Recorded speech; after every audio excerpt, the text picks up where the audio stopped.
Alors, bienvenue à tous à l'Assemblée régulière du 2 juin 2014. Alors, on va débuter immédiatement avec l'administration au point 1.1, adoption de l'ordre du jour. Alors, Monsieur le maire, je propose d'adopter l'ordre du jour tel que présenté.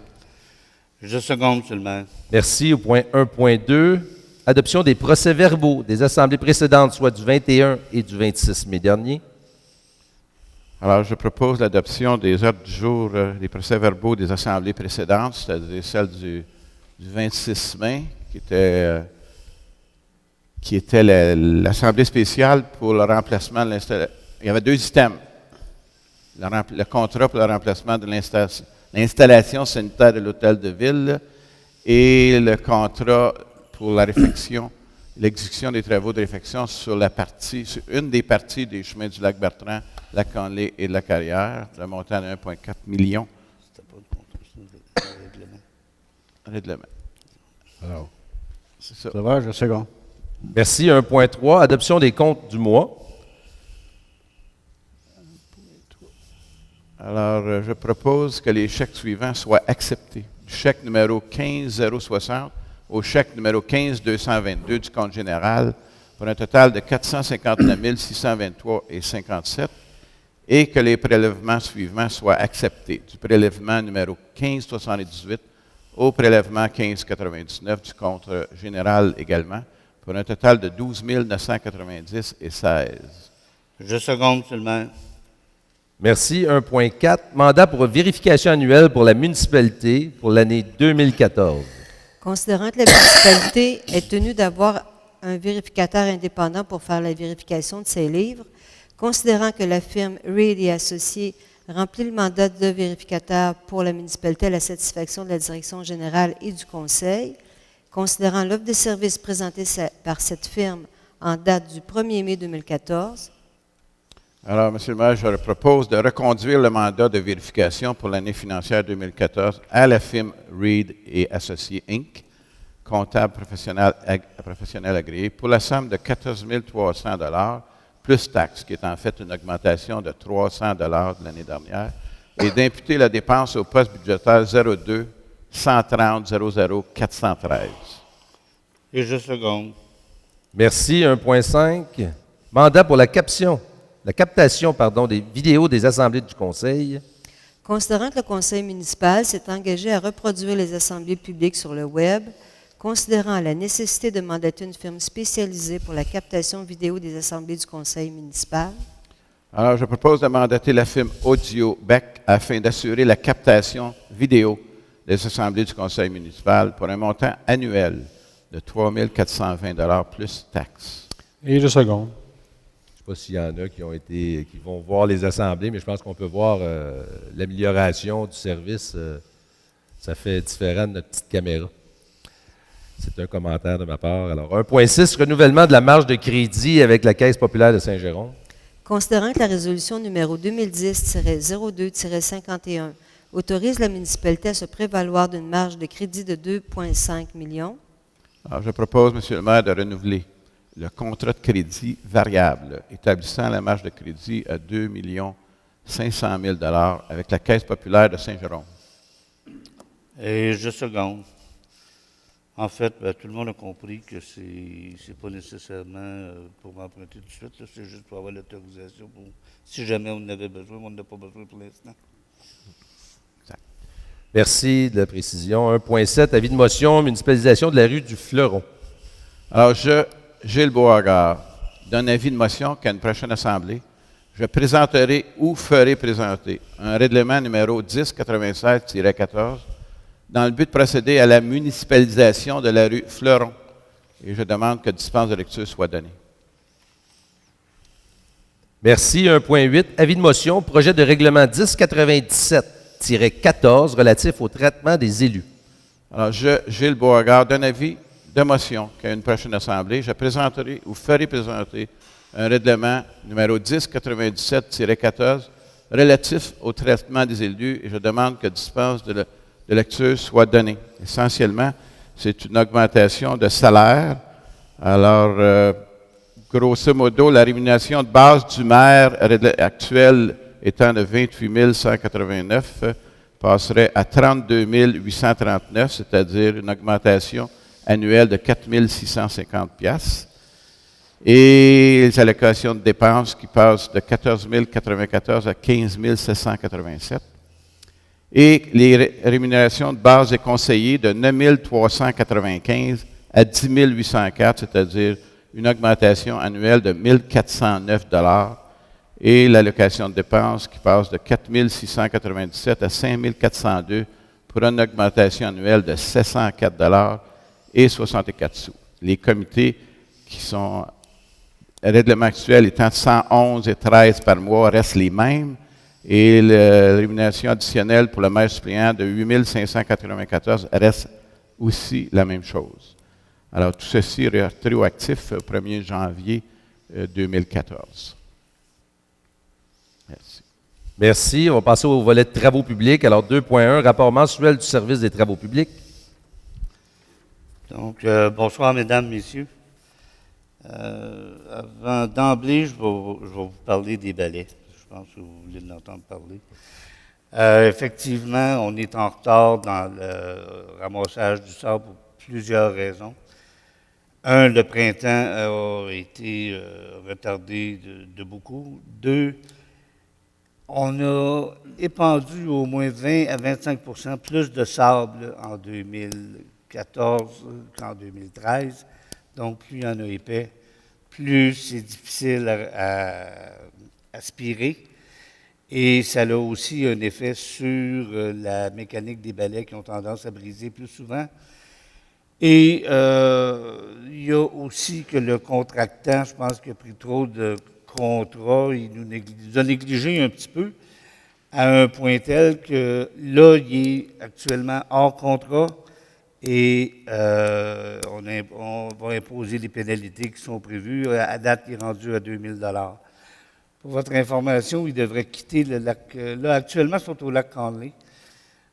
Il devrait quitter le lac Conley d'ici à la fin de la semaine pour après aller au lac. Attendez, je ne veux pas dire n'importe quoi. Pour aller au lac des 14 îles et par la suite finir au lac Achigan. On pense que d'ici 2 semaines, ça devrait être terminé. Je vous rappelle que pas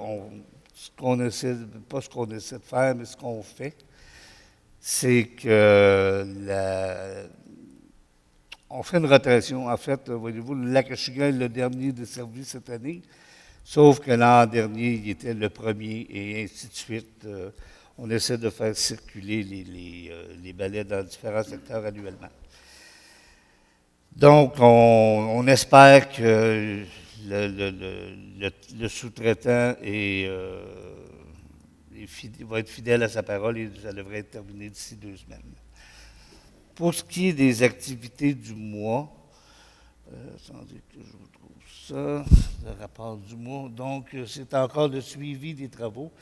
Vous avez remarqué que les travaux ont commencé au chemin du lac Bertrand. Dans un premier temps, ça a été pulvérisé. Oui, ça fait un petit peu plus de poussière, mais ça améliore de beaucoup le roulement, la bande de roulement. Les travaux, les corrections, il y a aussi Ogilvy S et Tracy qui auront des corrections de ponceau.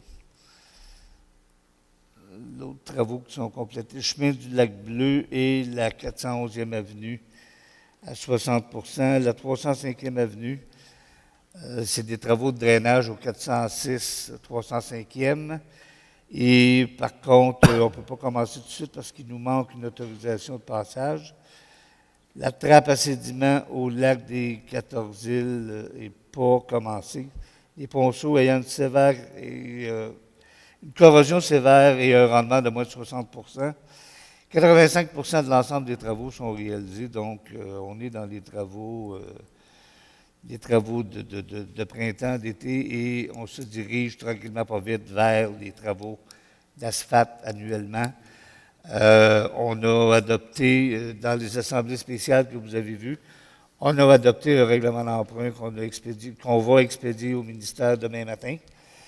Et c'est sûr qu'on va mettre de la pression pour essayer d'avoir l'autorisation le plus rapidement possible. Pour ce qui est des soumissions, vous vous souviendrez qu'on est allé en soumission au mois d'avril et que dès qu'on a le feu vert du ministère, les travaux peuvent commencer. Donc, Monsieur le maire, je dépose le rapport pour consultation. Merci. Point 2.2, mandat pour le contrôle qualitatif des travaux routiers 2014. Considérant les différents travaux routiers prévus au cours de la saison estivale 2014, considérant qu'il est requis d'avoir l'assistance d'un laboratoire pour le contrôle qualitatif des travaux, considérant les offres de services à taux unitaire et horaire reçues par les laboratoires Solmatec, Groupe ABS et Labo SM Incorporé, considérant les quantités évaluées et les coûts estimés pour les différents projets, le montant estimé pour l'entreprise Solmatec est de 8 515, pour le groupe ABS, 7 890 et Labo SM Incorporé, 11 923. Donc, en conséquence, je propose d'accepter l'offre de service du groupe ABS Inc., au taux unitaire et horaire, conformément à son offre de service datée du 6 mai 2014 pour le contrôle qualitatif des travaux routiers 2014. Et je seconde. Merci. Au point 2.3, mandat à l'UMQ, à l'Union des municipalités du Québec, pour l'achat de pneus.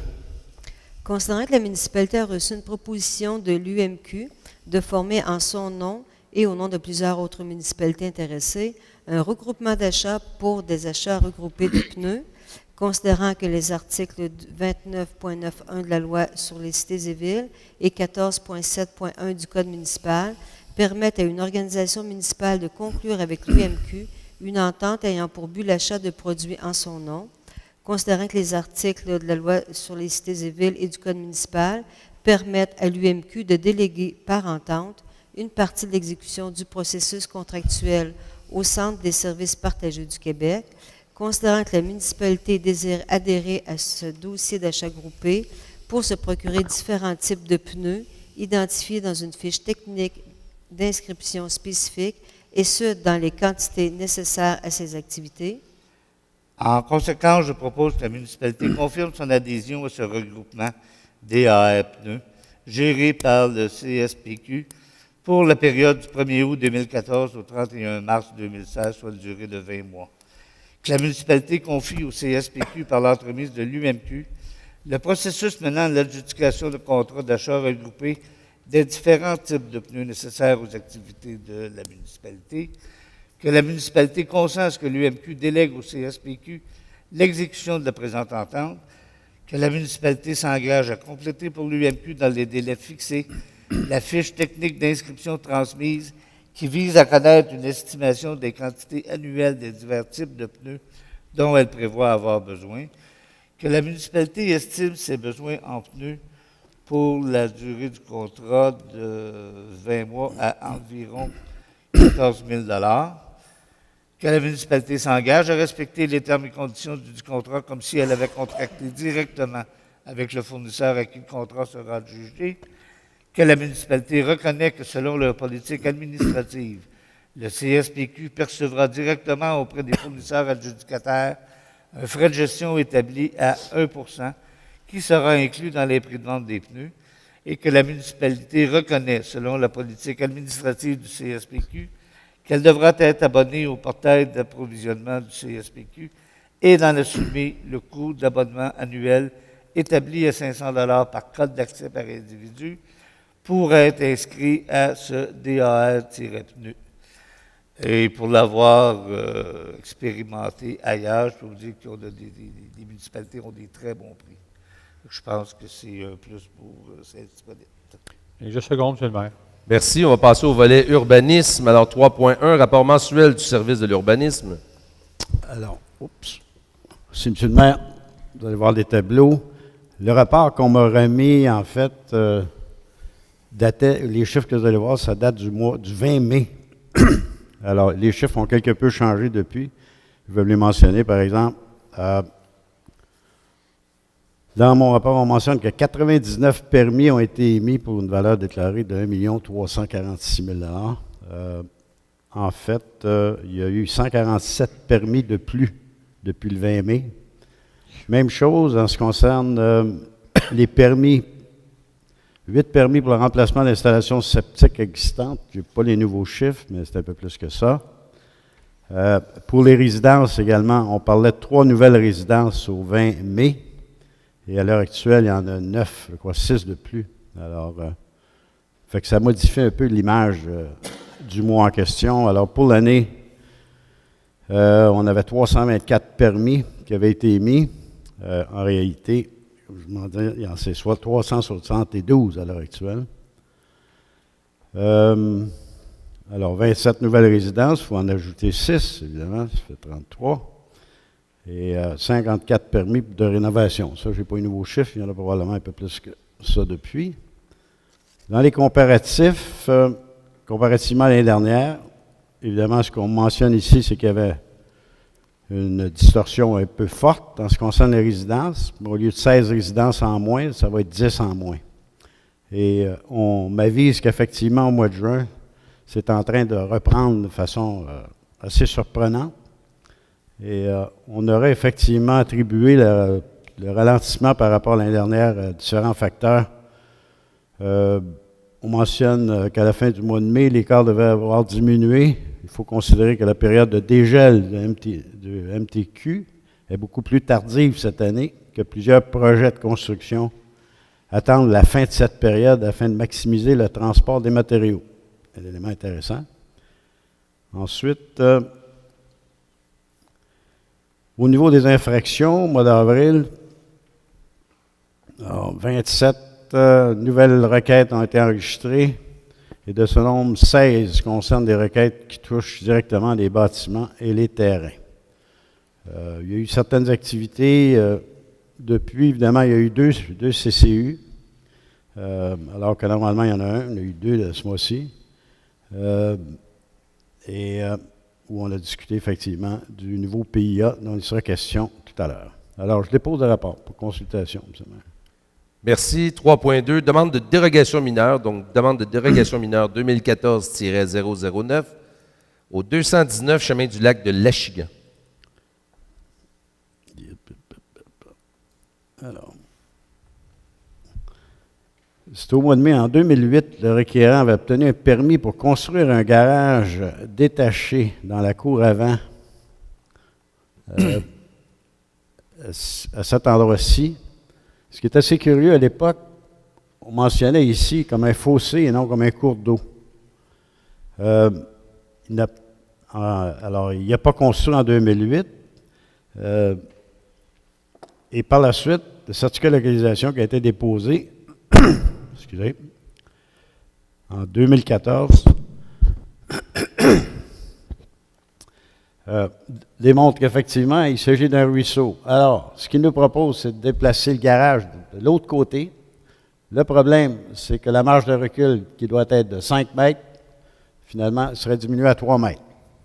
Alors, c'est ce qui est la demande de dérogation, de réduire à 3 mètres la marge de recul de 5 mètres. Le CCU a jugé bon de recommander l'acceptation de cette dérogation. Est-ce qu'il y a des gens qui ont des questions? Alors, en conséquence, M. le maire, je propose, je ne répéterai pas tous les considérants, d'accepter la demande de dérogation mineure 2014-009 affectant la propriété sur 219 chemin du lac L'Achigan, qui consiste à autoriser pour l'agrandissement du garage un empiètement de 2 mètres à l'intérieur de la marge latérale gauche de 5 mètres. Et d'abroger la résolution numéro 2008-05-180. Effectivement, il y avait une dérogation qu'on lui avait accordée pour le garage de l'autre côté. Alors, on annule cette résolution qui consistait le garage détaché projeté dans la cour avant droite du terrain, une hauteur de 10 mètres au lieu de 6 mètres. Alors, c'est ça. Ça avait trait à la hauteur du garage en question.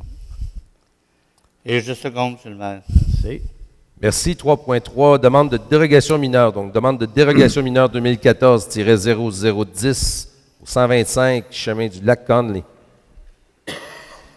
Un cas un peu spécial. 14 septembre 2010, le requérant obtenait un permis de rénovation pour différents travaux, dont l'ajout d'un balcon. On va le montrer tout à l'heure sur la prochaine. Le 7 mars 2012, Un certificat de localisation indiquait que le balcon et une partie de la résidence étaient situés à l'intérieur de la bande de protection riveraine de 10 mètres. Alors, ce qui est assez étrange, c'est qu'effectivement, certains auraient déterminé qu'ici, il s'agissait d'un milieu humide, alors que ça n'avait jamais été considéré comme tel, ce qui fait en sorte que le balcon que vous voyez ici est construit en marge, c'est-à-dire dans la ligne de 10 mètres. Alors, au moment de l'émission du permis, ce milieu humide n'a pas été pris en compte. Cette dérogation est demandée dans le cadre de la vente de la propriété. Alors, la demande consiste de façon plus précise à autoriser pour le balcon un empiètement de 5 mètres dans la bande de protection riveraine de 10 mètres. Il serait peut-être bon de revoir juste l'image précédente. Vous voyez comment c'est organisé? Alors, le ruisseau est là. Alors, antérieurement, on avait pris cette ligne-là comme étant la bande de protection riveraine. Alors, à cause du milieu humide ici, ça éloigne ou ça rapproche des constructions de la ligne en question. Alors, la demande, effectivement, consiste à demander est-ce qu'il y a un empiètement de 5 mètres dans la bande de protection riveraine de 10 mètres, l'empiètement de la résidence bénéficie de droits acquis. CCU a recommandé d'accepter cette dérogation. Est-ce qu'il y a des gens qui ont des questions? Alors, en conséquence, M. le maire propose d'accepter la demande de dérogation mineure 2014-0010 affectant la propriété située au 125 chemin du lac Conley qui consiste à autoriser pour le balcon situé sur le mur arrière de la résidence un empiètement de 5 mètres dans la bande de protection riveraine de 10 mètres. Et je seconde, Monsieur le maire. Merci. 3.4, demande de dérogation mineure 2014-0011 au 168 117e avenue. Oh boy. Alors, comme vous voyez, c'est assez complexe. On va traiter du terrain ici sur lequel il y avait un chalet à démolir. C'est un chalet qui est laissé à l'abandon et le propriétaire veut le démolir, sauf qu'il aurait aimé le remplacer par un cabanon. Ce qui arrive, c'est que tu ne peux pas avoir une construction secondaire sans avoir une construction principale. Alors, ce qui a été suggéré, c'est comme il est propriétaire ici, de joindre ces deux lots pour en faire un seul. D'accord? Alors, à ce moment-là, c'est possible d'avoir une construction secondaire, puisqu'il s'agit d'un lot unique. Cependant, quand tu regardes les superficies, ce qu'ils proposent, ça excède quelque peu, ça excède la superficie qui est prévue dans la réglementation. Parce qu'en réalité, on a deux cabanons. Il y a un petit cabanon qui est situé en haut, puis il y aurait ce nouveau cabanon. Et je pense qu'on a des images pour vous montrer ce que ça aurait l'air. Oups. Ah, OK. Alors, le gros avantage, c'est qu'il ne pourra plus jamais y avoir, sur cette partie de terrain ici, il ne pourra plus jamais y avoir de chalet ou de maison ou de construction principale. Ce qui, en fait, ça libère tout ce terrain-là. Il y a perte de droits acquis en ce qui concerne. Alors, l'individu en question aurait pu, s'il aurait voulu, reconstruire un bâtiment. Alors, disons qu'on y voit un gros avantage, même si le cabanon excède quelque peu les superficies que la réglementation permet. Alors, la demande, effectivement, consiste à autoriser une deuxième remise sur un terrain qui permette que celle-ci ait une superficie de 22 mètres carrés. Le CCU a recommandé d'accepter cette dérogation. Est-ce qu'il y a des questions?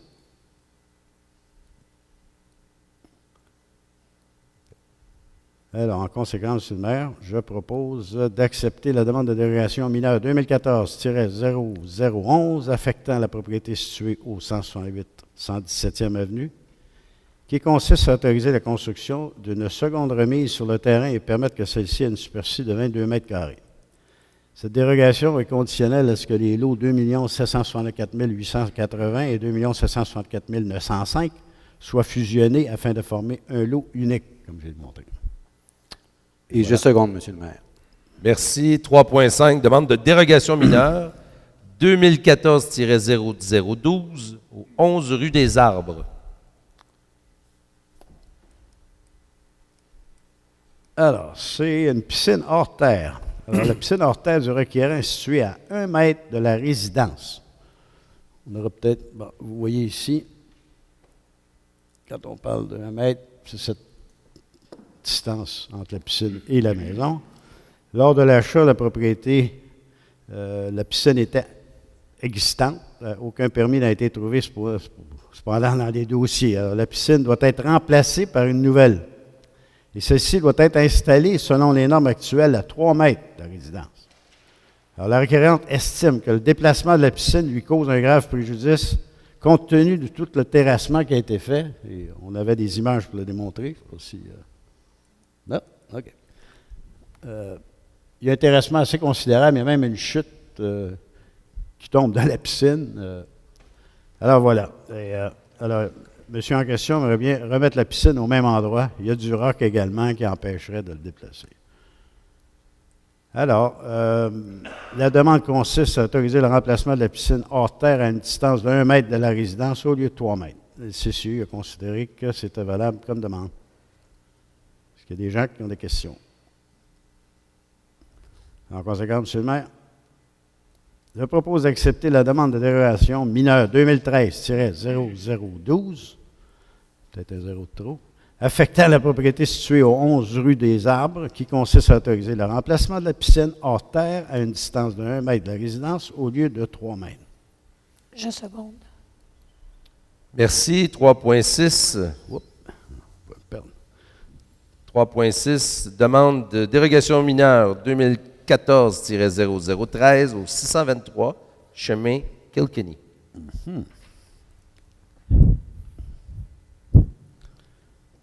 Alors voilà, c'est qu'au moment de l'achat, en 2001, le certificat de localisation, qui était daté de 1989, indiquait que la résidence était située à 4,5 pieds, c'est-à-dire 1,4 mètres de la ligne avant du terrain. Il s'agit d'un chemin privé qui n'est pas enregistré au nom de la municipalité. Lors de la réforme cadastrale en 2003, le terrain a été déplacé vers l'arrière.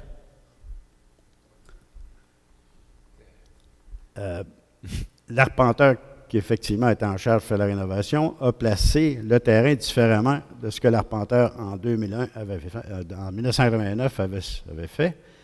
Alors le terrain a été déplacé vers l'arrière et la résidence s'est retrouvée à 0 mètre de la ligne avant, avec même un empiètement dans l'emprise de la rue. Alors le requérant a fait depuis 18 mois des démarches auprès du gouvernement pour corriger la situation, mais sans succès.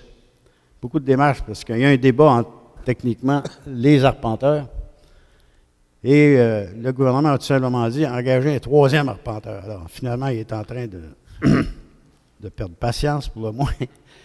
Alors, le requérant avait un projet d'agrandissement de sa résidence.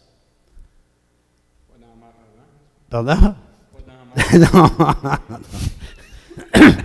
Alors, ce qu'il aimerait faire avec, comme il a perdu toute la distance avant, l'agrandissement, il y aurait une jonction ici qui aurait simplement 1 mètre, 1 mètre 5 à peu près, 3 pieds, je pense.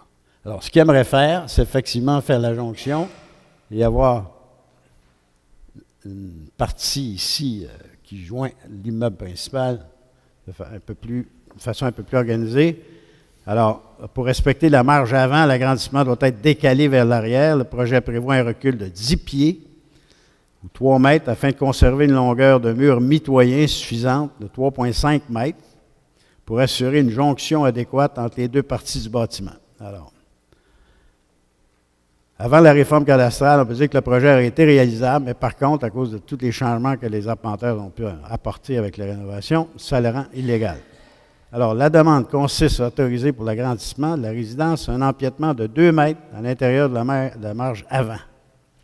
Et le CCU a recommandé l'acceptation de cette demande. Est-ce qu'il y a des gens qui ont des questions?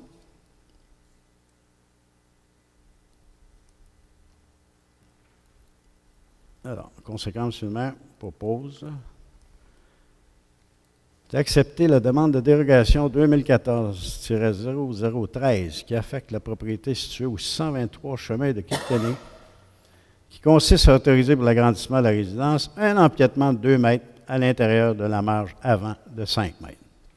Et je seconde, Monsieur le maire. Merci. 3.7, demande de PIA, donc Plan d'implantation et d'intégration architecturale 2014-0014 au 35 512e Avenue pour une nouvelle résidence.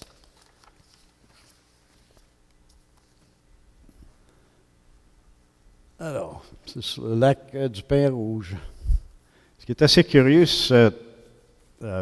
il y avait déjà eu une demande, techniquement, il y a eu une demande de dérogation mineure. Cette demande avait été faite en 2013. Techniquement, c'était pour remplacer 2 chalets par un nouveau chalet. Et si vous voulez voir les anciens chalets, j'ai des photos ici, je ne pense pas qu'on les a. Vraiment des chalets un peu laissés beaucoup à l'abandon. Et ce serait remplacé par le chalet que vous venez voir. Et également, ce chalet-là, ou cette nouvelle construction, s'éloigne aussi de la rive. Alors, la dérogation avait été acceptée.